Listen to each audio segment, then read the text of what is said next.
नमस्कार मित्रांनो, आज आपण पाहणार आहोत सायकल चालवण्याचे फायदे मराठीमध्ये. चला तर मग सुरू करूया. सायकल चालवल्यामुळे हृदय सुदृढ राहते आणि रक्ताभिसरण सुधारते. वजन कमी करण्यास आणि चरबी जाळण्यास मदत होते.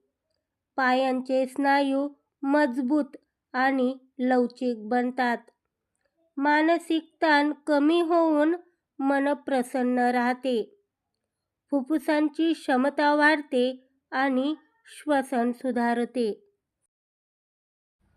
रोगप्रतिकारक शक्ती वाढल्यामुळे शरीर निरोगी राहते. सांध्याचे आरोग्य सुधारते व हाडे मजबूत होतात. पर्यावरणाचे रक्षण होते कारण प्रदूषण होत नाही. पेट्रोल आणि पैशांची मोठी बचत होते. शरीराला थकवा आल्यामुळे रात्री गाढ झोप लागते. धन्यवाद.